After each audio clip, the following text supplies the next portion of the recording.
And we are live and we are back. Let's go. I'm Cory. I'm Jordan. This is the Cordan Full Effect podcast and we are back. Like we never left. We are back like we never left. Episode 34? 34, like Sheesh. Bo Jackson. Let's go. I realized for episode 32, and I already did the error for Edrin James. How did I forget number 32? You know who number 32 was?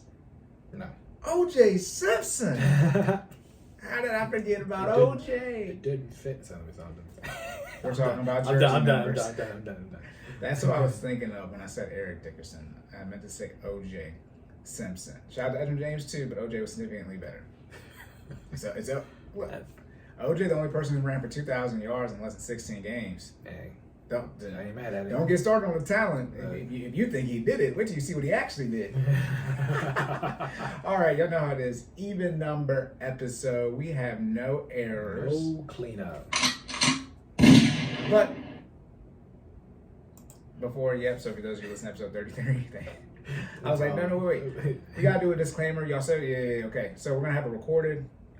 But we need to definitely record it because we kept saying how we're gonna have it and took months to get it. So let's not take months to record it. But until at least this time we have it. So, right. So for our disclaimer, although Jordan and I have experience and knowledge in the podcast subjects, we make no guarantees for complete accuracy or information. While we work to keep information accurate, listeners should be aware that there may be errors in the information provided. all podcast hosts, aka myself and Cory, and guest opinions are their own and do not constitute financial, physical, or health advice in any way whatsoever. Nothing published by us, aka Cordan Full Effect, constitutes an official recommendation, nor should be relied on for any investment or fitness activities. Altogether now, it is strongly recommended.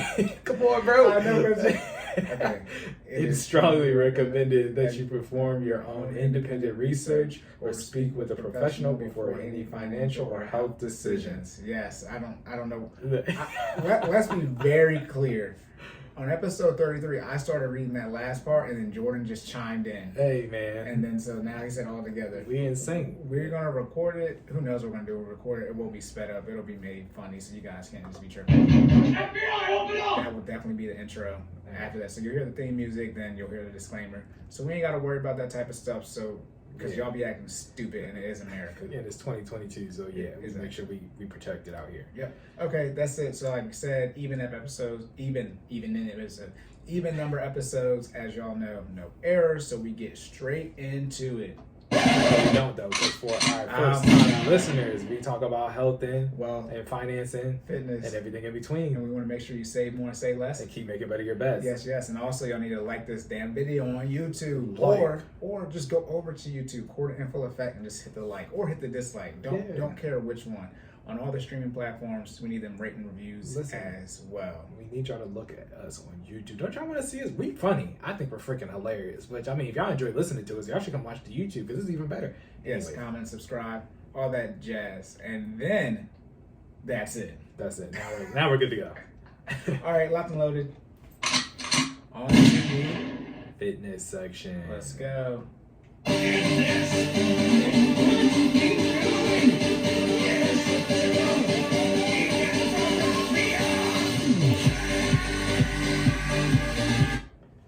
Let's get it. Here we go. On to the fitness section. First question. Also, hold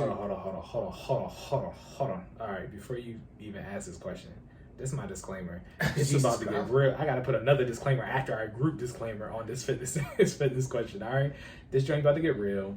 It's even more technical than what I'm about to explain. Okay, if you would like to know more, please visit Google. All right. That being the case, I'm gonna do my best to get you this information, and I'm gonna try to make it as digestible as possible. Thank you.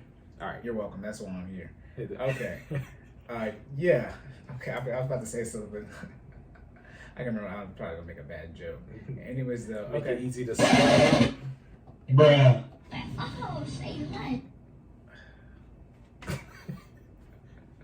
Why you being weird to me? Okay, I don't know why you felt me to say that. You said digestible. I said easy to swallow. I thought we was on a roll. No, we done doing fitness stuff. We are not on any type of roll. Yeah, you know what? I'm joking. 25%. Thought you were my friend. So. Hey, you know how I be in these streets. 25%ers don't get mad. Y'all can do what y'all want to do. Okay, let's do what we do. First fitness question. What are the different types of fitness energy cycles, and when would each be used? You can read the parentheses. Okay. First, second, and first and second win. Yeah, first/second win. Yeah, it's cloudy today. Look For at those that. who live in Maryland, as y'all know, we had the snow and stuff, so there's no light, and as y'all know, Jordan and I can't read. Yeah, so it's we just both be squinting. Yeah, we both. We got like a good set of eyes between the two of us. Right. Like, you know what I mean? Like, we had 40 over 20, which is terrible. It's probably the line. okay. This one, all right. You already heard my disclaimer. We're gonna just gonna drive. We jumping straight head first into it. Okay. So for those who don't know, the body has several energy cycles that it uses when you are engaging in physical activity. Okay. They can be broken down into two main categories. Those two main categories being anaerobic and aerobic. So, I mean, if you had to take a guess, even if you knew nothing about fitness, if you had to take a guess what that means or what those categories are broken down to, Cory, you're educated, so I know you know. Oh, I'm educated. I appreciate You know what I'm saying? Look it. at Shout out that. to Bowie State, Bulldog Nation. Hey. Nah, yeah. One means air, one means without air. Gotcha. So, for those who, again, who didn't know that, I mean, thanks for listening. Look at it. 75% of y'all probably didn't. Listen, That's a very high number. it really is. That's 3 out of every 4, y'all. Okay. Double back real quick on statistics. Slight Yeah. tangent. All right. Once you start creeping up over 60%, it's either good or negative, depending on the type of stat it is. Right. But it's like, okay. It's really something one way. That's Yeah, what we're trying to say. Like, Anything over 90% is everyone. Okay, that's everyone. Okay, and 75 is 15 from 90. 90, right? So you start getting to the 70s. It's like, okay, what is this? Because like this, the mortgages, real quick, when everybody is doing the forbearance and stuff, it dropped down like 1 or 2%. It's normally like 97% of people are on time. It went to 95. It's a complete issue. That's 95%. Everybody. Yeah, and I'm just letting you know, like, you're in the 75, 80, like, so that's how important these numbers are. And you want to be on the good side of the statistics. One of them is everybody, and the other one is almost everybody. Yeah, Like, it was like, 80% of people live paycheck to paycheck. That's like everyone. That's look, 4 out of 5. Yeah, except the people who don't. 8 out of 10. You did 80 out of 100. Right. technically. It's like, no. All right. Aerobic versus anaerobic, air without air. Yes. Okay. So, for those who didn't know, that's how your body kind of breaks down its energy processes. Okay. Aerobic being with air, anaerobic being without air. Okay. Aerobic processes are large. It's your larger energy processes, right? It uses up 3. So, getting into macronutrients and micronutrients, 3 macronutrients are, Cory. Proteins, carbs. Come on. It's not that order because it's carbs and proteins. It's and okay. It's not glucose. It's what we trying to burn all the time? Oh yeah, it's fat. There you go. I didn't think it would be fat because that's too simple. Yeah, I know. It's one of those, like, yeah, that's the one, right? That's what I was going to say. I was like, can't be fat. Yeah. The issue is fat is another word. You're right. Yes. And that's another. Sorry, overweight and obese. Thank you. 75% we're talking about. Yes. Yes, carbs, then proteins, and then fat. The reason we always go on a tangent when we talk about obese versus fat, y'all, I think we said this at least 2-3 times already, but I've already said this before. obese is a scientific term. You either are or are not obese, okay? According to the BMI, right? Like, so if I call you obese, please don't get offended. It just, the numbers say you may or may not be obese, okay? Okay, let me say this because this is how I see. I even once we can just go on tangents. I know you don't like that, but whatever, because of the time, from a time standpoint. Because the episode 33, we weren't even started yet. Some of y'all be like 50 on the BMI and still complaining. So those who don't know, all right, then I think, hold on, let me make sure I get the number right. I think it's over 27 is considered. That's overweight. 27 is overweight. Over 25 is overweight. Okay, I'm sorry. 25 is overweight. 27 is where obese starts, right? So 50 is like, I mean, clearly it's a dramatization, but like, I mean, might not be because some, My 600-pound life. Yeah. That's probably well over 50. Yeah. Y'all up there is the point. Y'all nowhere close to 27. Okay. Yeah, it's the, you make $40K and you have $200,000 in student loan debt and you have no money saved or invested. It's like, no. We don't care how you feel about the stuff out here. When I it feel comes like to that's finances. is that a quote? Who says that? I feel like, is that not a, What? Is it what? Nothing. I feel like I was going to find that on the soundboard. So we don't care how you feel. we don't care. I mean, I feel like somebody said that. Anyways, go ahead. That's Stephen A. Smith. Is We want it? to tell you right now, we don't care. That's Stephen A. we don't care. I'm gonna tell you right now. We might get that. Yeah, we don't care. Nah, yeah. I mean, but it's like, you're so far behind. As I say, the bar isn't in hell. We're in hell with the bar. That's what something like with our finances and fitness. Listen, So, I try not to say fat because it's derogatory, but some of y'all are fat. I'm gonna just say. what does fat mean? Fat is like an aggressive obese. Aggressive obese, right? Like obese, like I said, it's a scientifically generated number from the BMI. Okay, if I say fat, that means like you already knew you were obese. Like now I'm just putting emphasis on it. Like you. So there's broke and then there's poor. Is obese poor or is obese broke? I feel like obese is poor, right? Right, because that's an actual particular term. Poor means you're like, if you're in poverty, you're poor. That's what that means. Gotcha. Versus broke, outside the poor mindset versus broke financial situation. So fat just means like, I say broke. Sometimes I might just, I might be trying to hurt your feelings versus poor. yes, broke is in the front. Yeah, So I'm trying to hurt your. I don't. Listen, I don't. But that's the thing. See, violence I on that wouldn't- side. I wouldn't call someone poor because that's worse. I don't know. I would call you. I mean, if you're what poor, are I'm gonna call what are you we poor. debating? If you're obese, you're obese. Like, Yeah, and if you're in poverty, I'm not going to say you're poor. Now, let me be clear. If you're going to act up out of here, if you want to look, because listen, me. It's over. You're poor, man. if You're poor. if you're getting reckless, then you might get told off. But whatever. Bring it back. Okay, aerobic, anaerobic. Okay. Yeah, aerobic meaning Jordan takes notes, so we can do anything we want because he has notes. I don't. It's just, man, this thing, look, it's a deep rabbit hole, all right? We're just trying to figure out how deep we're trying to get into it, all right? So aerobic means oxygen. Anaerobic means non-oxygen. Aerobic is your larger energy process, okay? It's the slower source of energy, okay? And it can use so the reason we went on side tangent for macronutrients, it uses all 3 macronutrients, okay? That's what we're talking about. Yes. So it uses carbohydrates, fats, and proteins, okay? Specifically in that order, and we'll get into that a little bit later. So carbs, fats, proteins, okay? For your aerobic processes. For your anaerobic process, it means without oxygen, it is usually your shorter, faster source of energy, and it uses 1 macronutrient type. Can you guess what that macronutrient is, Corey? For anaerobic, Yes. no air. No. What macronutrient? No, I'm is? saying anaerobics. No. Let me see you with no air. We're No. Jordan Sparks. No air. I got a 33% chance to getting this right.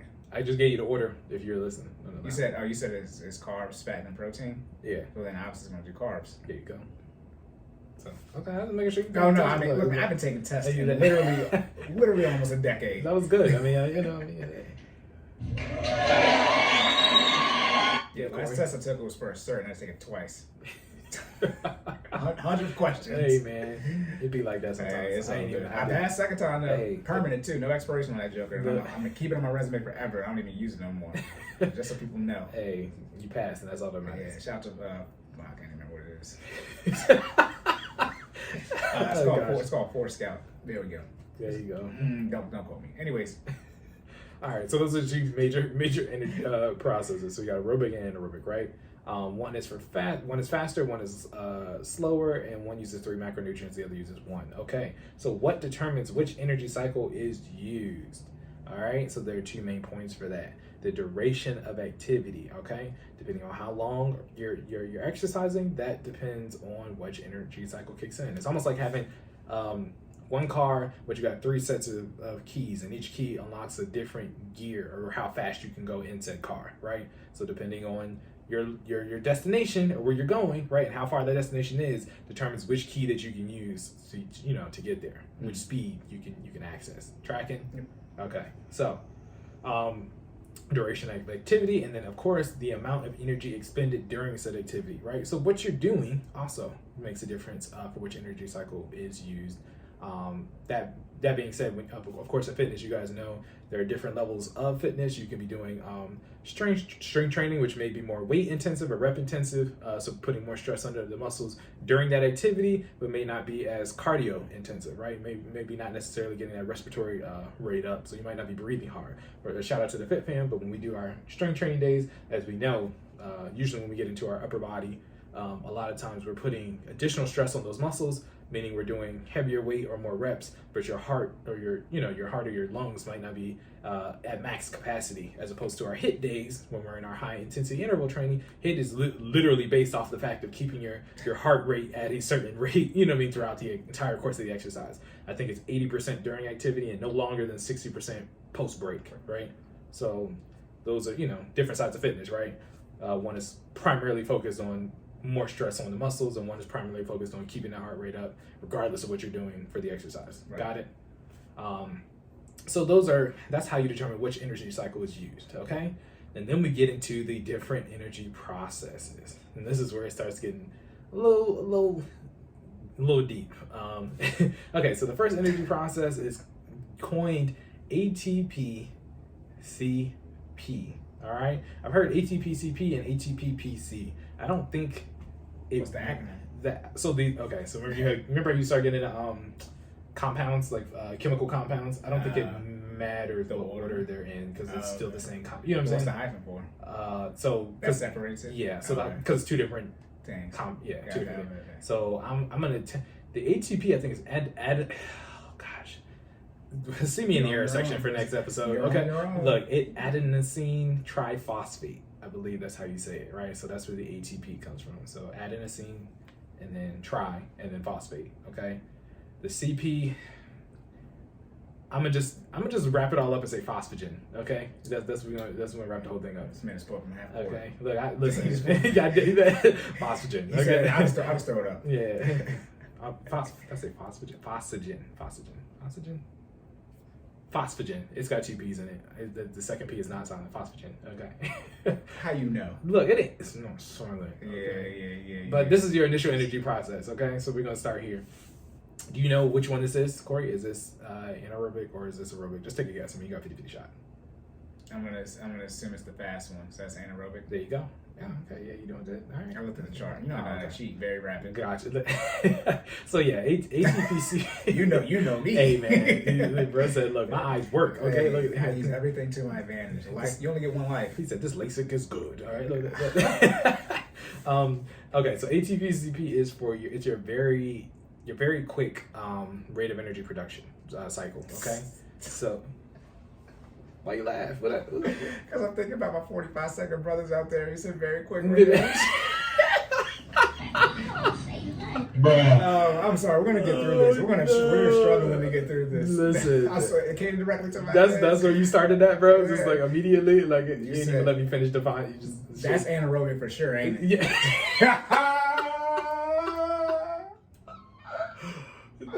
No. Okay. All right. Okay. The bad part is, what was the average? What was the average again? It wasn't like 2 minutes. It's 4 to 5 minutes or something like that. Okay, so the average range is like 45 seconds to like 30 or 40 minutes, but then the average of that is like 4 or 5 minutes. Okay, so y'all might make it to the secondary energy cycle. That's still not long. So it's just so I'm gonna go ahead and give y'all some advanced information, but just so we're clear, the second energy cycle is technically anaerobic too. So you're still not using oxygen when you out here hitting that average, okay? Because the oxidative system doesn't kick in. Hitting that average. Look at that. That average. Look at that. Hitting that average. What are they doing? All right, bring it back. Okay, sorry, fitness people. I'll let Jordan go. They're probably like, how dare you? I'm not speaking anymore. I'll let you go. It's all good. I mean, look, we're going to get through it either way. Oh, my goodness. Okay, so ATP-CP is your explosive energy source. Stop it. I'm gonna keep going. ATP-CP is your explosive energy source for short duration. Okay, so it provides rapid energy throughout the breakdown of ATP stores. All right, what does that mean? So as I said before, the adenosine triphosphate, aka ATP, because that's the last time I'm gonna say that, I'm just say ATP. All right, are basically predetermined energy stores in your body, right? So your body goes through, there's a whole background process that I'm not going to get. Remember I told you it's technical, but I'm going to try to keep it as high level because that's the part you don't really care about, right? Your body does this behind the scenes, right? It basically takes carbs and does this whole cellular breakdown process where it changes it into ATP and then stores it into your body, or stores it in your body for later for these quick twitch exercises, right? An example for that is plyometrics, right? Plyometrics are usually big, explosive exercise, usually used in HIIT. When we just talked about HIIT, HIIT is made to keep the heart rate going. So it's fast twitch exercises that you want to do, that you want to be explosive, that you need to generate energy rapidly, but usually for short intervals of time. How short, Jordan? Anywhere from 20 to like 40 seconds. Anything. I'm gonna just make it safe, and a minute or less. Okay, a minute or less. You're usually using your ATP stores. Okay, which involves this cycle, the ATP-CP cycle. And you're accessing this is basically your body. Pretend your body almost has multiple gas tanks, right? This is like your pre-filled up gas tank. You already got one in the chamber. You got that thing cocked. You ready to go. You know what I'm saying? So if you decide to fight or flight, basically, right? You decide to take off running out of nowhere. This is the energy that gets used first, right? It goes straight into your reserves, right?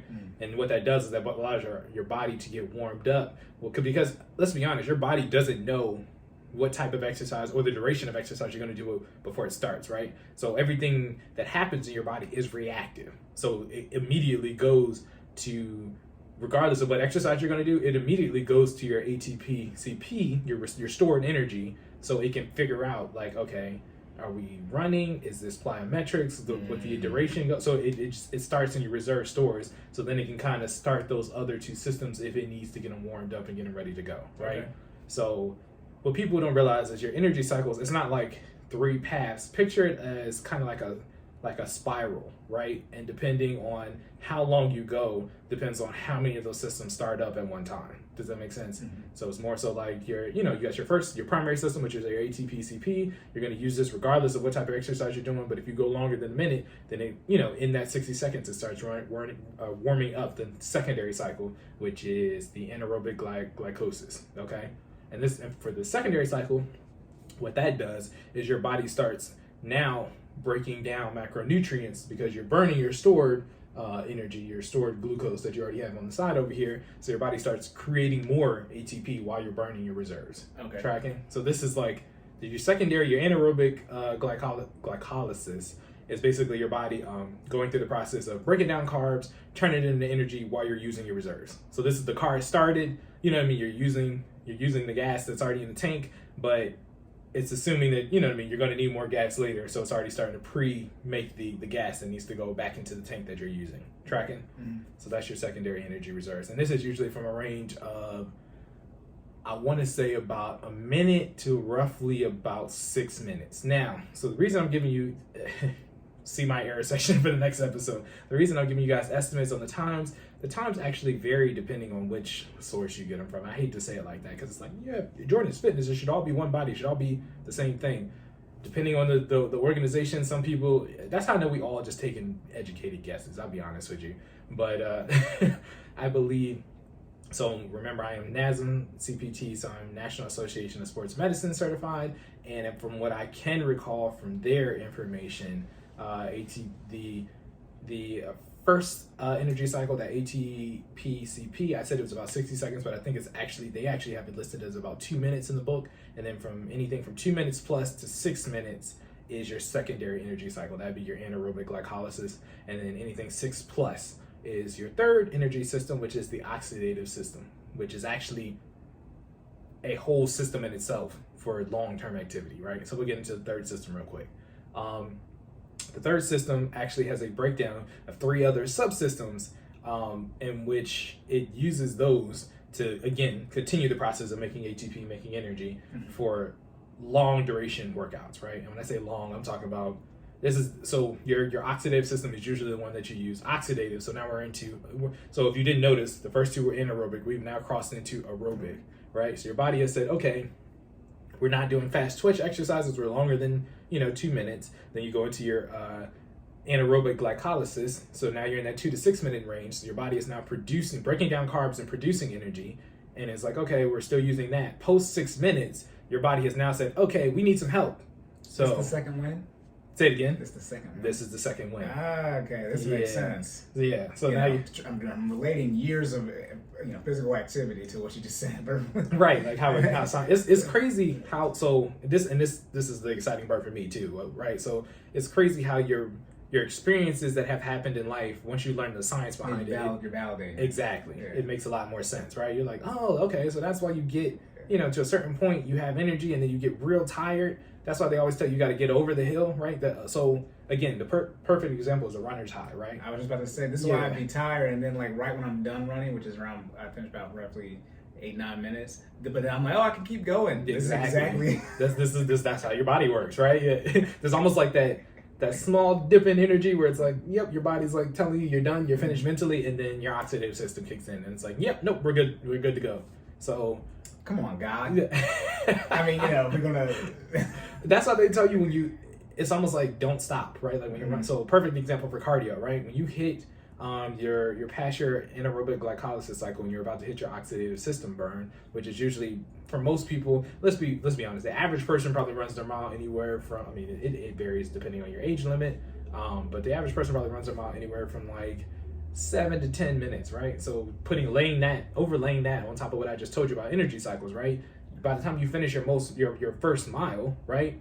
Most people are finishing their anaerobic glycolysis process and about to start their oxidative system. This is why a lot of people either start walking or quit after their first like mile to mile and a half, right?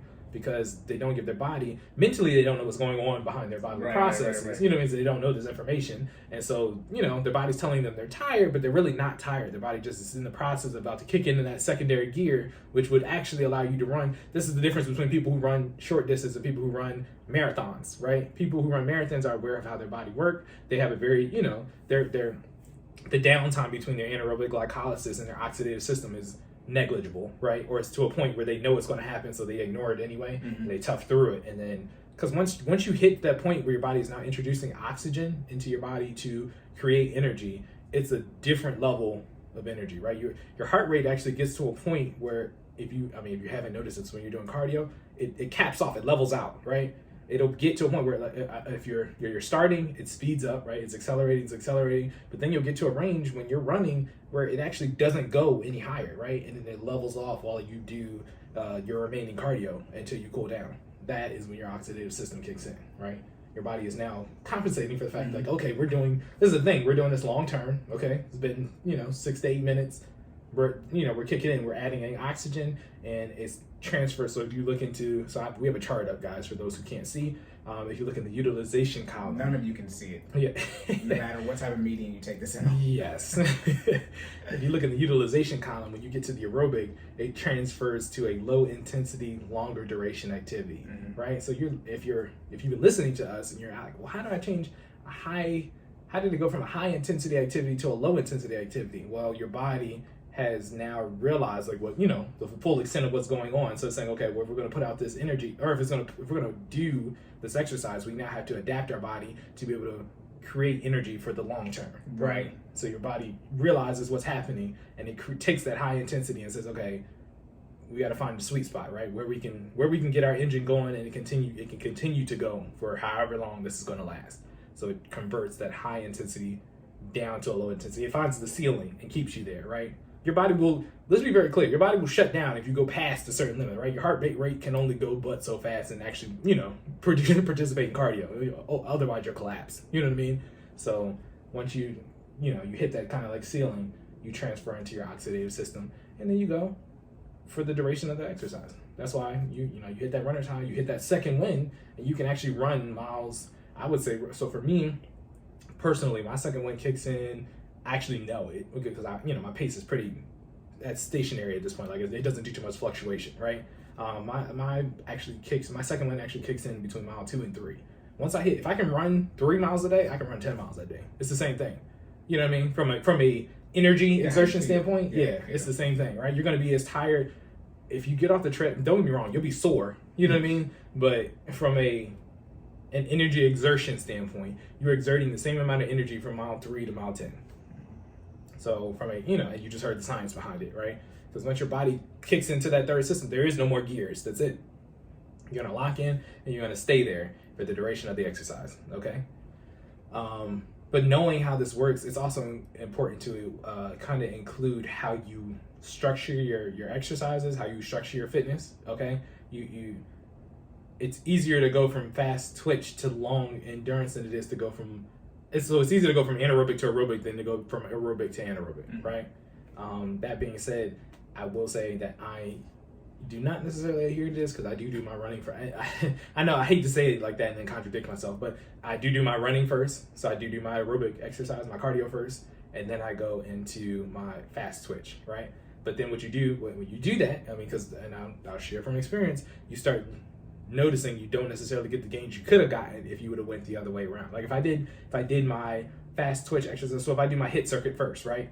There's very likely that I could have gone, if I'm doing 40 seconds active, 60, or 20 seconds off, I probably could have went 45 and 15 versus the 40-20 and the 40-20 being a struggle because I've already run 3.5 miles prior to executing the HIIT exercises. You see what I'm saying? Yeah. So you just got to realize that and realize what kind of returns on the investment you want to get based on your fitness planning, your exercise planning. So knowing how the body works is super powerful, you guys. All right. So I'm gonna circle back through that one more time. Oh, I gotta finish it off with, I think we talked about that your body burns through carbs, fats, and proteins in that order, but your carbs are your primary, so just to kind of give you the synopsis on that, carbs are your primary fuel. This is why I was talking about when people do those specific diets, so shout out to episode 31. Thank you. Shout out to episode 31 when you were talking about doing fad diets and you're doing those diets that cut out carbohydrates. You're literally cutting out your body's initial source of energy. Okay, it's the first thing to go. Other than your ATP stores, but your ATP stores are made out of just carbs that have been already broken down and stored for later. You see what I'm saying? So eliminating that, you're only giving your body 2 to 3 types of energy. We can actually have pretty painful long-term effects. It can slow down your metabolism. It can change how fast your body kicks into these processes because imagine trying to start your first cycle, your fast twitch, right? And you don't have the energy. It's not there. You know what I mean? You don't have the carbs. So then you automatically got to go into anaerobic glycolysis for your plyometrics, and now you just out here dragging butt because you're trying to do explosive jumps and you don't got no ATP. ATP is the key. You don't got no ATP. You can't jump. Like, so you got to have carbs, right? Stupid. Hey, We need some milk. the science is sciencing. Like, what you want me to tell you? You don't. Sciencing. Hey, bro, if you don't put gas in your car, good luck trying to go somewhere. You know what I mean? Like, it don't work like that. So saying all that to say, carbs are a must-have, a must-have in moderation. Okay, I gotta make sure I stay in the middle, right? I can't lean to one side or the other. You don't have to have an excessive amount of carbs, but you do need to have some so your body can actually convert that energy. Now, the secondary source of fuel is fats, right? This usually kicks in that secondary, or usually kicks in about 20 minutes into exercise. So this is different. So the carbs, fats, and protein scale is different from the energy source scale. So I know I said the first one was, the energy source scale was 2 minutes, then 6 minutes, then anything 6 minutes plus was oxidative system. Your body using the macronutrients is a different side, okay? So don't get the numbers confused. So your carbs are the primary source, then your fats are the secondary source, and that usually kicks in about 20 minutes into exercise. So even though you're in the oxidative system at that point, your body, if you run out of carbs, will start burning the fats. And you can pretty much stay in the fat burning section for anywhere from 21 minutes to 1 hour and 59 minutes into exercise. Now, mind you, I don't know who's exercising for 2+ hours. There are people who do it, but again, we talked about the percentages. 75% of y'all don't do jack. Okay, that's just the results. That's the statistics. That's how that works. Okay, so you're burning fat from 21 minutes to 1 hour and 59 minutes into your workout. Okay, shout out to those 2+ hour people. Y'all the truth. But I ain't quite. You know what I mean? Oh, say what? Hey man, we what was the average? 4 minutes.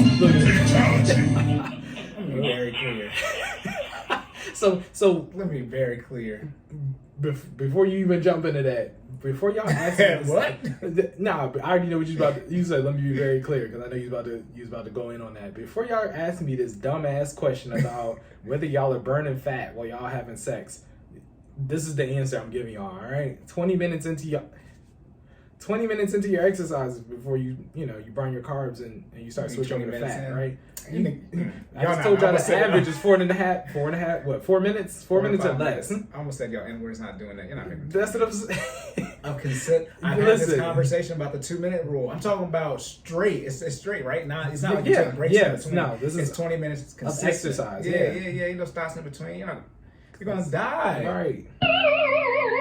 Let's be very. You good? Yeah. Okay. Let's be very clear with that sound. Let's be very clear. You're not doing 2 hours. Somebody is doing it wrong. One of you guys have gone numb. Look at me. Why you being weird to me? 2 hours. One of you needs to go to the doctor. Possibly both. Not even 2. So 2 hours is the top cap. 20 minutes is when it starts. Y'all not making it to the front part. Y'all not making it past the carbs. Y'all be lucky if y'all having that sex to burn off the pasta you just ate before you got here. If you're having 2 hours of straight sex, and that's of sex. Okay, let's be clear. That James, somebody pop the Molly, I'm sweating. You were off significant amount of illegal drugs. That'd be the only way. Because look, if it's this, It's over 9,000. I mean, you know, I've had this discussion too about the 2-minute thing.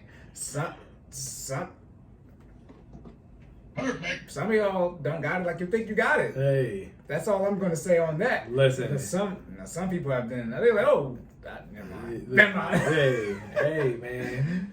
Listen, and the problem is half of y'all don't know y'all got it till y'all try to use it, and then you ain't got it because you don't know. Listen. Can't be in there for it. I'm not gonna have this conversation. This is not this episode. It's different. We didn't went on a whole different tangent. We are talking about energy processes, but we talking about different types of processes to exert that energy, and y'all don't got that. Listen, y'all ain't mastered that process, okay? You mastering something. Y'all anaerobic. Listen. Why did I just do an evil laugh during the evil laugh? Y'all anaerobic all the way, okay? Oh my goodness. Y'all don't make it to the oxygen. Y'all don't make it past the carbs, okay? Y'all ATP-CP, okay? Y'all use part of them in reserved energy stores, okay? Y'all might get to the tip of the anaerobic glycolysis, but that's it, all right? Y'all not burning no fat, so stop telling people you getting skinny slinging wee-wee, Slinging okay? pennies. Look at it. All right. Yeah, some of y'all need to record because I know y'all be reaching on these times. Listen, because y'all don't exercise, so I know you don't got the energy. Adrenaline don't last. If your adrenaline lasts probably anything over 5 minutes, you borderline dying. Like adrenaline is not supposed to last that long. And adrenaline is for a whole. Listen, a whole nother situation. You're not getting the life or death adrenaline. That's what I'm saying. If you are, you out here wild. Right. You got to reevaluate what you do. Are you rest in peace, shout out to R. Kelly, but are you trapped in the closet? Listen, that's the only, is he home? And I know y'all y'all core is not set up good enough for it. Like I don't know if y'all have do a lower pelvic do an now I'm gonna get technical. Do an anterior pelvic tilt motion. So put your hands on your hips, all right? Air stroke. Yeah, air stroke. I'm talking about just literally do like a for wall 15 still minutes and just straight, no break. Yeah, no break. I guarantee you're not going. Half of y'all can't do 60 seconds. Okay, you're not making it to 20 minutes. Okay, and you damn sure ain't making it to 2 hours. All right. And for those of you that are, again, go back to the doctor. So we have counters to all your punches. You gotta be in there 2 hours. Nah, yo. I don't even know if you go back to the doctor. Y'all need to be together. Somebody's not doing something right. Because listen, it don't take 2 hours. Shit, it don't take 20 minutes.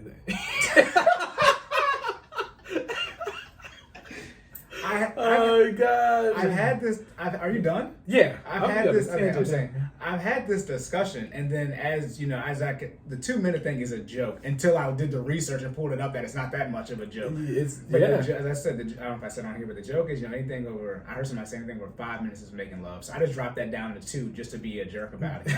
I know it would start a conversation. Then people start throwing out their numbers. I'm looking like, huh? Yeah. What do y'all? It's like I said. Somebody's doing something wrong. You should be in there. What is it?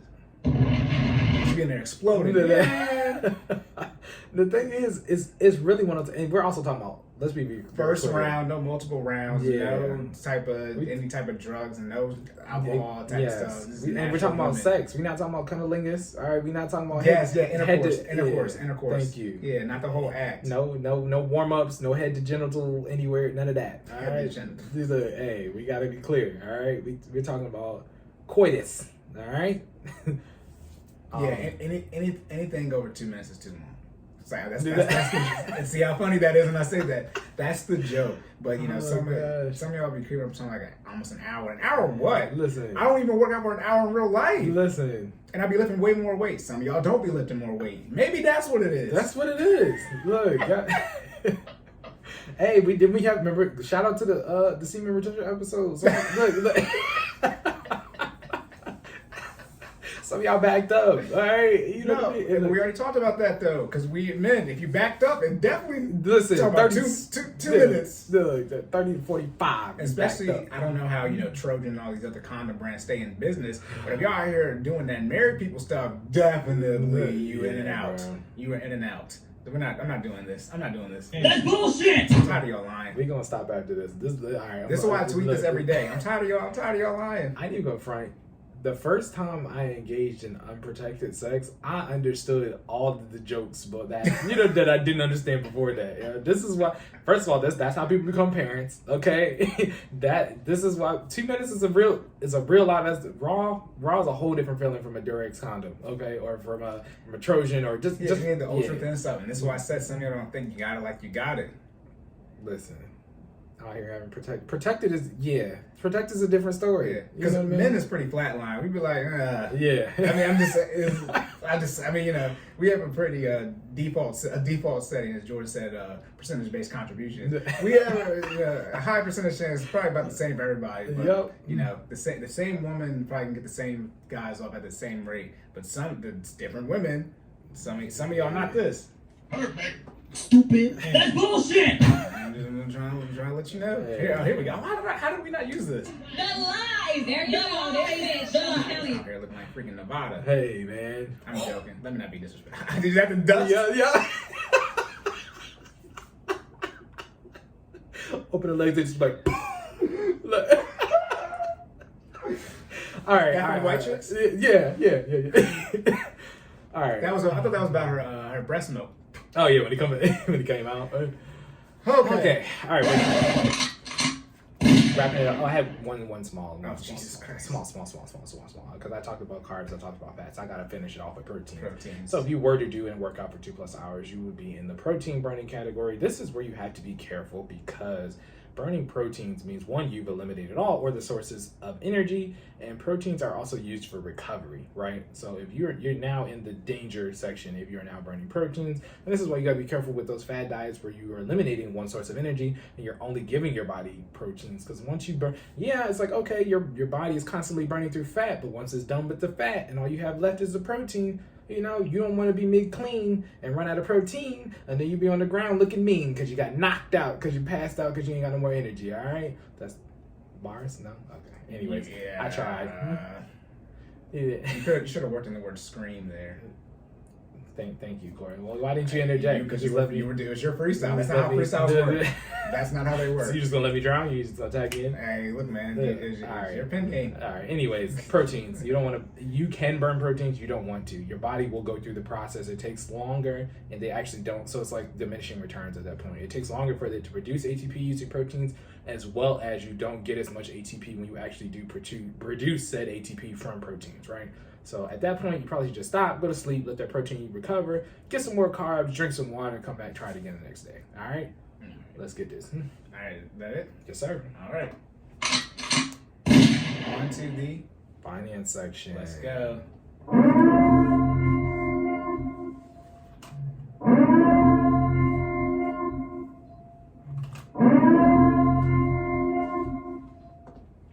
All right, here we go. Oh, Lord. Do I need to click this? Nah, it's already up. Oh, okay. Whew. You can just read the title, really. Or you can read that, whichever one. Okay.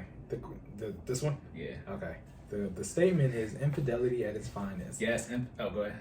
Oh, no, I was about to wrap off that. No, I was going to read the title. You want me to read it up? Yeah, you can read it. So it has an article link, and then when you click on the article link, it goes to 43% of adults say they have financially cheated on their partner. What are the chances that last topic, took a turn for the worst? But talk about cheating, right? So I told y'all we try to do articles, in the news and stuff, gives you more relevant information. Again, like I said, this article from November 18th on CNBC. Again, like I said, y'all know we had the December hiatus, so The great thing is, though, I've already touched on this subject before, so this sort of means I know what I'm talking about. Maybe not.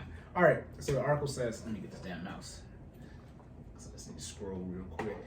Okay, so as Jordan said, 43% of adults say they have financially cheated on their partner. The issue is it says partner. What's partner or spouse? I don't know.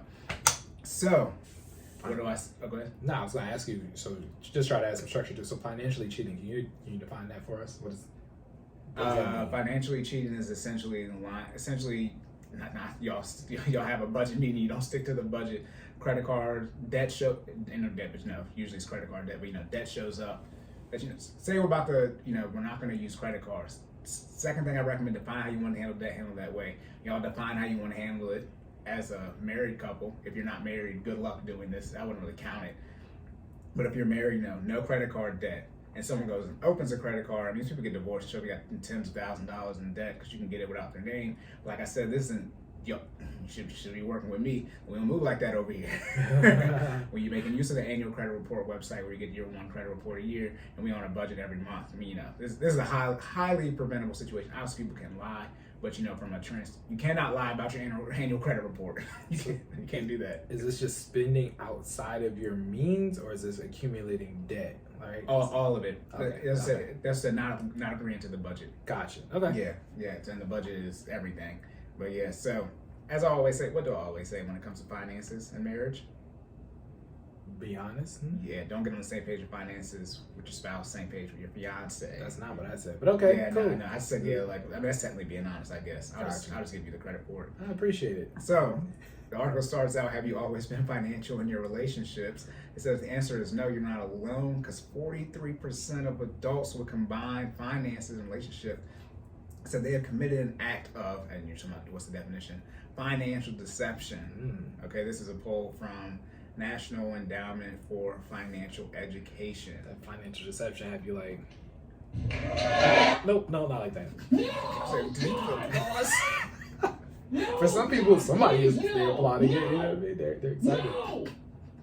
Yeah, okay, so yeah, you're good. So again, to define it, the article, financial deception ranges from lying to your partner or spouse. Obviously, okay, it says partner or spouse, so this is even if you're not married. However, not that I don't believe in it, but go ahead and combine, we don't believe in it. Yeah, I mean, you're putting yourself in that situation to where deception can occur, because if you're not on the account, this is why the accounts get joined. Right. It eliminates that whole situation, okay? Lying to your partner or spouse about money, to hiding things such as cash, bills, or purchase, according to the report, and they did 2,000 people. This is the Harris poll in June of 2020. It doesn't say June of 2020, it says June, but I assume not June. See, I did that. All right, which of the following have you committed in a relationship? So, with the combined finances. So, 43% did financial deception, 39% hid a purchase, bank account statement, or cash, and then 21% lied about finances, debt, or earnings. Here we go too, insecurities when it comes to finances. There's always discussion about when do you discuss debt in a relationship. This kind of goes to what your general dating parameters are, your vetting process. Some people be talking about, after you get married, be stupid. Stupid. No. Look, and this is where, some people say some things and you just gotta X them off. If anyone has said wait till you get married, actually sign certificates to discuss debt, no. It should be in the, me. Why would you legally obligate yourself for someone else's debt? Nah, you don't do that. I'm just saying. But you put yourself in a situation. Yeah. We locked in. If we married, I'm responsible for you, right? And then you are responsible for your debt. So in theory, yeah. And then there's me. If you have unprotected sex, I recommend that you know. Now, the issue is some of y'all be having unprotected sex with one night stands, and then well, do I tell them about my debt, Cory? Well, listen, I recommend you exercise discipline. And then you gotta ask yourself, was the 4 minutes worth it? Oh my goodness. All right, I'm done. Okay, so yeah, I mean, when do you bring up debt? I would say you would bring up debt. It all depends on how you discuss marriage, but around the engagement ring, shopping, discussion, saving timeline, that would be the latest. You should bring up debt before you get engaged. If someone is saying they don't want to bring up debt before you get engaged, relative to how long y'all been together, obviously, you need to sit down with a financial professional. Here's the funny thing about financial or coach. Let me not X myself off the list. One of the issues is that not the issues, but a lot of times if you have a good marriage counselor, you go through some type of financial work during marriage counseling. If they're not, I'm saying financial professional, they're a marriage person, okay? And the biggest, reason for divorce is financial issues, in short. So obviously they're going to make sure you guys go through that. But you should already at least be on a budget before you even get engaged, those type of things in place. But so I'm gonna jump in for 10 seconds here, right? So we didn't. So I always give Cory the married opinion, right? So we went through marriage counseling. They didn't necessarily have the financial advising there, but they did kind of talk about the honesty side that Cory's alluding to with the infidelity, right? You need to be truthful with what's happening, in your relationship, including your finances, right? There is a whole section about basically like no surprises, right? Right. You need to be upfront with all situations, including debt, income, how we're going to handle things and such, right? So we didn't necessarily go through a budget and get into the specifics as much as we do with our financial coaching, aka give Cory money. But I recommend you have one of those. Yes, highly recommended before as a no, don't say me. Yeah, I think it helped because we were already aligned. We had a financial coach prior to marriage counseling, right? Mm-hmm. We've been going to the finance meetings and we've had a budget and been executing individually. So when our marriage counselor kind of gave us that advice, we were able to apply it to all facets of life, including the finances. So just think about getting married to someone and you guys not agreeing how to manage the thing that is going to take care of everything. The highest statistic that break y'all apart too. I'm just even if it was, I'm saying how important it's money. Money is usually it's not always the answer, but it's usually a answer. Like, it's how you feed yourself. It's how you keep a roof over your head. It's how you take care of your kids. How are you not going to agree on it? Yeah. Or excuse me, how are you going to marry someone who you don't agree on it / don't have a conversation with? Jesus Christ. Stupid. At some point in time, it's just the brokies in the front are just getting on my nerves. Okay, so why people commit financial infidelity? As Jordan was saying, 38%, right? They feel that some aspects of money should remain private. No. Here's the issue, and this is the real issue. A lot of you are, I keep saying this, a lot of you are struggling financially, 80%. No. There isn't enough money in your budget to have the lifestyle of what you want to do. So in short, sort of saying controlling, but men are quote unquote controlling the finances and the women want to be able to spend their money how you spend it. It's like, no, babe, you can't spend no money because we don't got none. And the issue is, man, you usually can't say that how I say it. That's why you hire me. Like I will tell your wife that she is broke and she don't know what she's doing. I will tell your wife she can't get her hair and nails done. Straight like that. Yeah, straight like that. But I can do that. I'm not you. I can do that. So it does help coming from a third party. I will be honest. Haven't gone through that. My wife, thank God we are where we are now. But when this, Cory was there when it wasn't as smooth as when there was no what am I trying to say? No joint path forward before, and we were trying to figure it out. And at the time she was my girlfriend. My girlfriend did not like hearing you doing dumb stuff with your money. She was like, "Bro, who are you? Like, whose man's is this?" I was like, "Yours." Like, I'm telling you doing dumb stuff with your bread. Yeah. She wasn't trying to hear that. Yeah, so that's the one. And that's what is private. And this also too, to be very disrespectful. The issue is y'all not on track to build a whole bunch of wealth. So I don't even know what type of money y'all trying to hide. Okay, y'all. If you don't got no money, then how you trying to hide money? That's why I talk about the discretionary income. You trying to hide the $200 you spend in a month. Who want?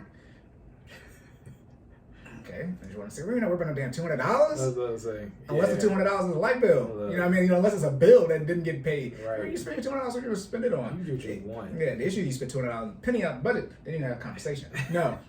But yeah, it says 38% feel that some aspect of money should remain private. Nope. Here's where I got confused too about the joint bank accounts. Joint bank account does not mean the person doesn't have to be married to you. It just means they have access to the account. That's what y'all need. Y'all need to have access to all of the accounts, mainly because if something happens to somebody that they still got access to the money. Last thing you want to do is have the bills account, right, and only one person's on it, the primary. Then that person's incapacitated, and you don't have the health director, all the things set up as you need to.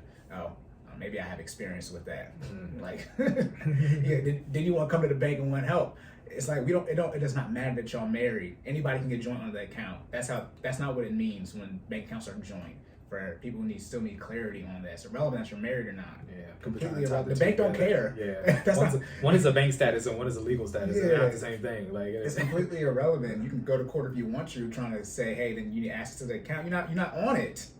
What? So that's one of the reasons. Stuff should remain private. If you're joining on the accounts, to be joined on it. Also, too, if you have these monthly budget meetings, I already know how the money getting spent, and by I mean we in both cases because we did the damn budget. That's what I get confused with. If you do the budget, there's the transparency is eliminated. Now, as we said about, I think it was episode 31, I think about, discretionary income, or 32, whichever one. Anyways, about saying, how do you spend your discretionary income? It's like, you agree on what you can spend the money on. So say it's 20 things. You spend on one of them 20. I'm not asking if you spend on one of the 20. That's where the trust comes into the relationship aspect. You spend it on option 21, which wasn't discussed if it can be an option. That's where the deception, the financial deception comes into play. Mm-hmm. But here's the thing: same page with your fiance, not your spouse. So you wait till you get married, you don't have these conversations, you realize y'all not aligned, and you're trying to figure it out. It's like, so I don't recommend that. Actually, I think it's episode 20. Regardless, though. Shouldn't do that. All right, and then 34% had. Oh, you gonna say something? No, I was gonna say y'all end up arguing, trying to figure it out, and when y'all end up like, because look, finances get real, yo. It can escalate real quickly, very quickly, especially when you realize you ain't got no money. Look, Jesus Christ. All right, 34% had discussed finances, but thought their partner would disapprove. Yes, let's make the general assumption: both of you are financially illiterate. This is why you need to work with someone. Okay, because from the man's perspective, do you at least have the income? You might have the debt stuff like, he's got the income. Let me not put no income numbers on there because I don't want to offend nobody, but you get what I'm saying. Okay, we can only do but so much with the money you got. Okay, and then the last one is 33% were afraid or embarrassed about their finances to speak about it. I guess I'm just plugging myself here. This is why you need to hire someone so that person can help y'all, bring things to the forefront. And it's very simple. That is usually the biggest issue. Income is what it is because, people have, job titles and things like that. You can figure that out. But when it comes to debt, especially the student loan debt, people, that I would, bring up that 6 figures, especially too, like if you actually want to get married to the person and then, say they're not strict. I guess you can call it strict, but they're very in tune to that. They're not financially literate, but you coming in with all this debt, and they're like, yeah, the debt is bad, and you like, what? What do you mean the debt is bad? I got a lot of debt. Yeah, no, it needed to go. And part of the issue is the debt would be going faster if you would just admit and you get on the plan. But no, you want to go on the vacation, and that's why we talk about. Well, you probably go on a better vacation. You had a man. Ooh. We're joking. You guys can do what you want. We just be joking. The lies. There you go. There it is. The lies. Oh my goodness. And it says we were able to use financial infidelity. To be sure, some respondents were able to use financial infidelity to make their relationship stronger. 19% said they were closer after, and 60% said the deception helped them communicate. Oh yeah, true. Yeah, I figure out that you got debt and I didn't know, so now we need to have a conversation about how to handle debt, and then we actually handle the debt. That's a bad thing. It's 2 steps forward, 4 steps. 2 steps back. Yeah. Why we gotta go through financial infidelity first to have this conversation? We could just be an adults and learn how to communicate with one another. Yeah, that makes. I understand that, but that's you don't want to. That's like, you go to the hospital and they like, you have to work out or else we have to amputate the leg, and then therefore you work out and you're in the best shape ever. Right. No, I don't recommend you taking that route in life. You almost had to die first. Like, you know what I mean? Like, that's a wait. Was that? Oh, that's 20% of the 40%. Okay, I would say 20% of y'all. No wonder people get divorced so much. Jesus Christ. All right, that's almost half, by the way. 43% is almost half. So almost half of the relationships, the marriages, I said it was all relationships, which is so half of them almost have some type of financial issue. What are the chances? All right, and the last part of the article: check in with your partner or spouse about money. If you're committed to financial infidelity, it's probably best to come clean to your spouse or partner as soon as you can, and that way you can work through the issue together. Yeah, it's not saying anything, but yeah, get on the same page with your fiance, not your spouse.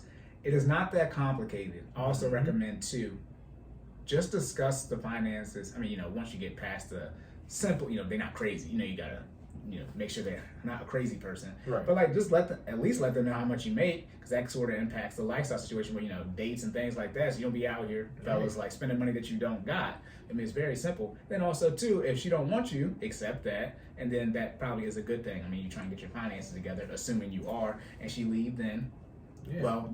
Jordan don't know because he's married, but y'all know how these streets are out here in 2022. It's rough, and y'all would save yourself a lot of time, heartache, and money if you just brought it up out, not out the gate.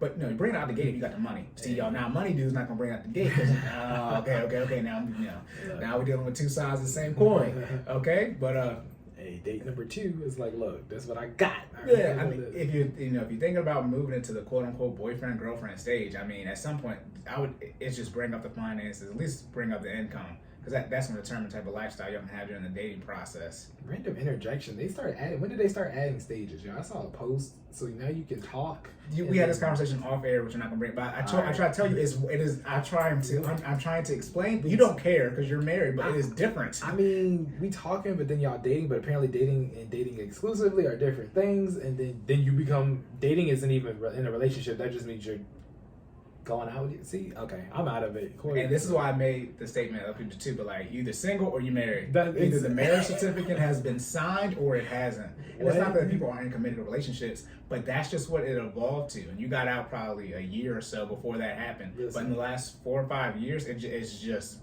been insane. But yeah, so there's like the talking stage, right? Put it like this, and I mean this wholeheartedly.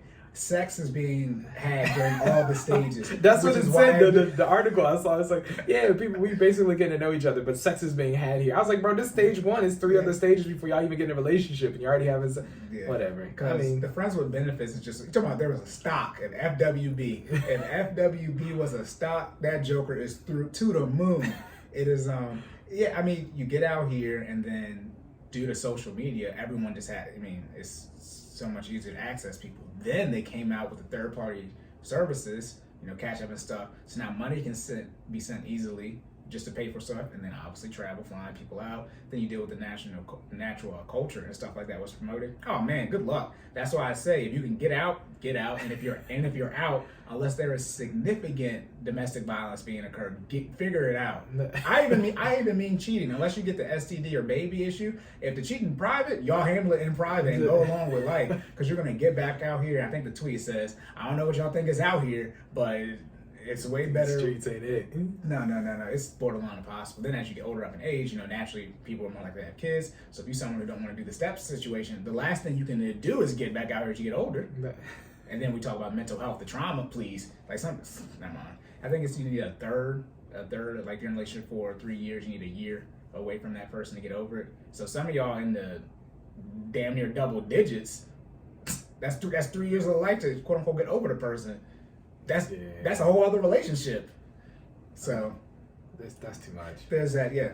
So financial infidelity, yes, you should check in with your spouse or partner. You should be having, if you guys are not married, it's a little bit different. I know people move in, et cetera, et cetera. I mean, we know where we're at in our current society, but you guys, assuming you're on the marriage track, should still be having financial conversations. Obviously, if you're not married, accounts do not get joint, none of that type of stuff. Y'all can do what y'all want when it comes to paying for quote unquote the household bills, but I would not be paying anyone's, car note, credit card bill, et cetera, like that. And so you start having those conversations. Obviously, if you're married and accounts are not joint, go get them joint.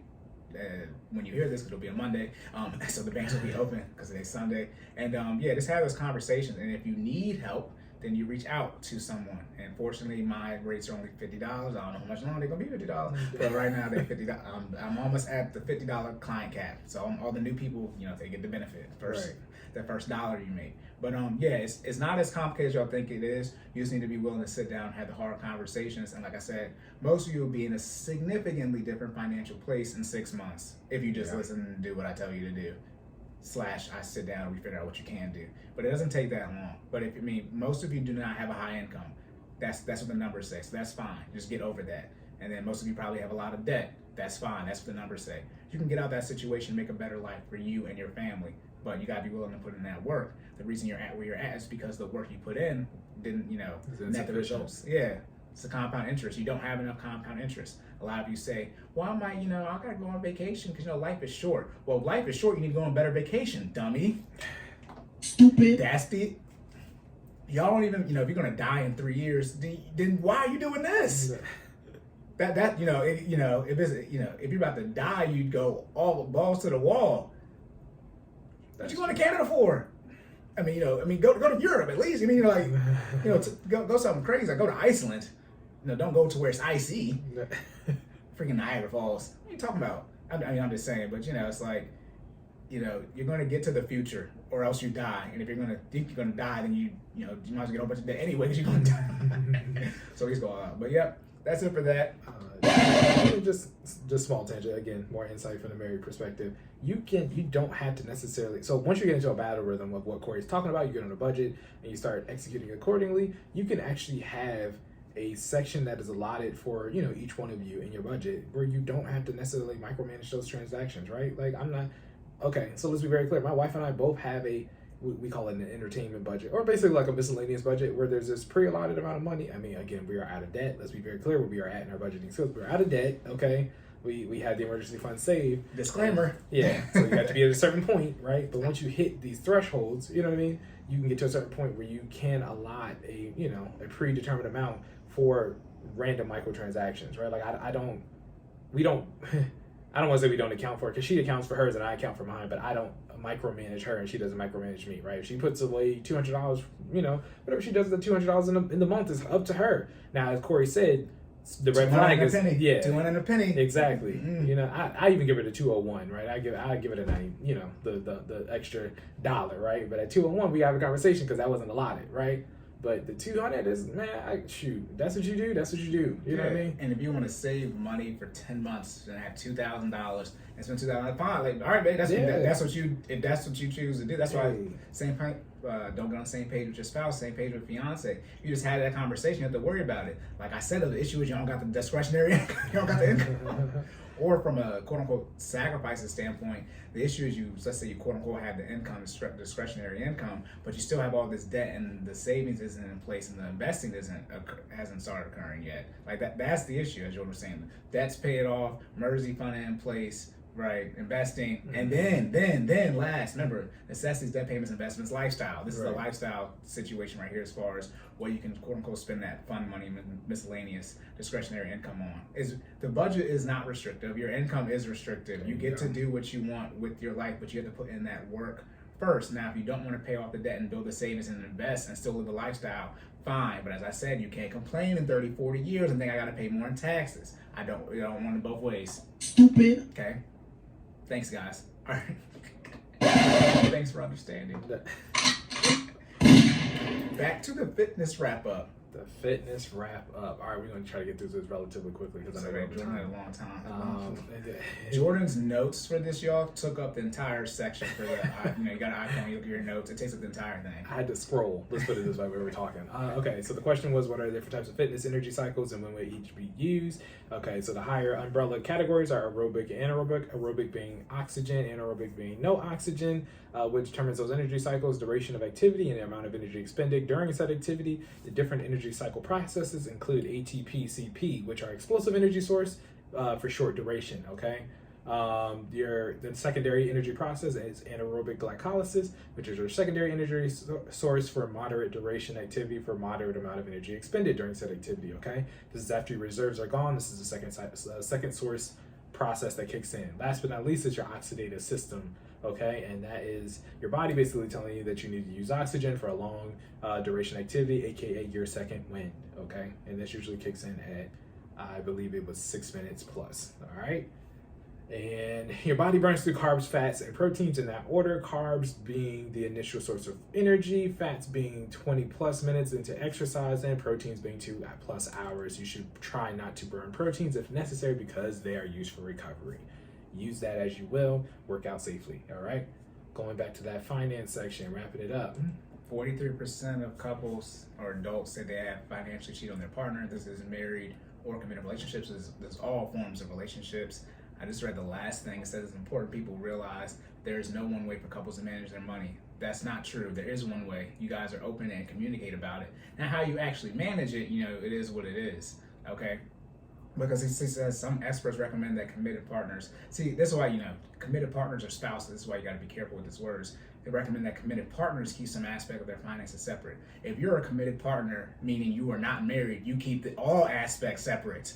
This is why this is why I'm here. Okay, because this verbiage is very, very key. Because you read it's like, oh, I keep some stuff private. No, if you're not married, you have all rights to, keep private as much as you want to keep private. When you get married, that entire veil goes away. This is one of the issues too about quote unquote keeping their finances separate when you're married.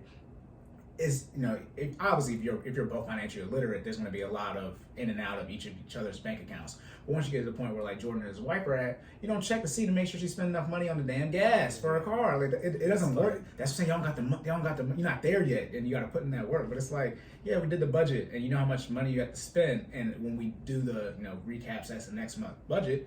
As long as all this stuff gets tracked, then it's good to go. That's the trust aspect of it. Yep. This is the definition of financial deception. That's the issue. You're also deceiving in your relationships when it comes to the money. So no, you don't have to be. The accounts are joint, but doesn't mean that you're looking at each other's accounts the entire time. That's not what that means. You'd only be doing that if you're just getting started and your finances are you don't know. Right. And that's when you would actually get a coach or such a financial therapist too, but someone to actually help you, where you literally don't know how much money you make, you don't know how much money you spend. So yeah, y'all will be in each other's accounts to actually figure it out. But no, you get to the point where a grocery bill is what it is. Outside of the bills, the bills that get paid out of the account, you might check that. Other than that, you don't check. Why would you check see if the grocery is the groceries in that? As long as the boxes get checked, you really don't ask too many questions. I think that's the bottom line up front, right? Yeah. We have the necessities, and the necessities are getting checked. You know what I mean? And then the bills, you start getting checked. Like if you mainly buy the groceries, then or like if you come saying you need gas money. And we significantly over budget for gas money if you listen to Cory. Right. You're supposed to do 8 times what you think you spend, or 4 times. Everyone look at it. Right. Then cool, but if you're saying you need money to get your nails done, that's one thing. But for necessities that have to get paid, it's like we're not having a conversation about that. Mm-hmm. Why would we? If we are, then there's financial deception because you're not doing what you say we're supposed to do. Mm-hmm. All right, locked and loaded. We start having conversations about stuff that happen outside of the budget, aka those one-off irregularities, and then from there you just determine if you have your emergency fund in place. You just determine if it's an emergency. If it does, you spend that money, you put it back. Yeah, but remember, emergency fund is also high cash position. So if something pops up, then obviously, but that's when it's a simple conversation. Like, I got $50 this month, I forgot about. Okay, but again, too, usually the stuff isn't in the thousands of dollars. Right. The issue is y'all can't take that you can't take the $200-300 hit. Yeah. That's not my fault. And then that's the communication issue. That's why you need to go to work. So I recommend you go to work and get out of debt. So you got the money to not have to argue about $50. Some of you really, really cannot take a $200 hit into your budget, and that's the actual issue. It's not that your financial relationship is messed up. Yeah. Then I try to help get you there, and then now I'm the tone, and I don't know what I'm talking about, all this other stuff that they be yelling about. That's how I know we on the way, because now the slaughtering is coming in the streets. Okay, talking bad about us. That's bullshit! All right. Locked and loaded, right? We good to go? Yes, sir. First things first. Oh, yeah. YouTube? Yeah. Yeah. Like, share, subscribe, comment. Appreciate it. Rate, review, all of that. All that. On the streaming platforms. Please. If you need help with your fitness, what can these people do, Jordan? They can check us out at FinallyFit06 on IG, YouTube, and Facebook. Or you can check us out at FinallyFit.live, where you can pay your $60 monthly subscription. That gets you 2 virtual workouts a week, plus some weekly challenges, a monthly check-in with me, where we assess your goals and plan milestones, execute accordingly, as well as access to that virtual library, aka RG Drive. Don't tell anybody. RG Drive for those classes that if you do miss them, you can do them at your own time. Also, please check us out for our 100-mile run. We're doing 100 miles in 100 days. Check us out, check us out, check us out. I've talked about this several times in previous episodes. Okay, we'll do our best to put the link in the description. If we don't have it in the description, check one of the previous episodes. It's probably one of those descriptions, all right? Yeah. No, it'll be in all. That's right. I just copy and paste it, and it'll be in all of them. The issue is I have to remember to take it out once it's over. Right. I'll let you know again in April. I'll stop saying it in April. How about that? And then we'll take it out. But yeah, 100 miles, 100 days. Please link in with us, okay? But if I need to make sure I don't commit to financial infidelity, Cory, all right, how do I do that? How do I go about getting? I appreciate the loud. I was about to say that. Yeah. Yes, sideline_Cory, Twitter, Instagram, TikTok. My link tree is on there for my pricing and my services. $20 an hour ad hoc calls, or $50 a month for one hour meeting a week. Yes, you can get your financial, coaching, pre-marriage counseling box checked. It is not that complicated. The real issue is that y'all gonna realize you can't do everything you said you wanted to do, and like you realize you at. I've said this before, but like when you actually realize where you're at, and we start setting goals and see the goals you can hit. You got $1,000 left over a month, and you have $20,000 worth of goals, and it's like, I don't know where you think this AK coming from. Not you. We recommend you getting an income increase and decreasing your expenses, obviously, but you know, when you see where you're at where you're at, and you realize the type of work you have to put in, you start reassessing things, and I will work with that, and then you also realize maybe I don't need to do this, or maybe this person is actually bad in my life. But yep, so like I said, Silent_Cory, that's where you can find me. Jordan, where can they find you? You can check me out at Stop Stalling J, that's StopStallingJay on everything. Then the business page, did you give that details? Go ahead and do it if you didn't. Yeah, I'll give it to you one more time. It's FinallyFit06, FINALLFIT06, IG, YouTube, Facebook. Lock in with us. I'll give it to you one more time. Oh, say less. Back to my 45 second, brother. Was it 55 seconds? It's under a minute. Some of y'all under a minute. Talking about a minute, man. No. Okay. All right. You have anything else? No, sir. All right, y'all. So remember to say more and say less. Keep making better your best. And we will catch y'all in the next one.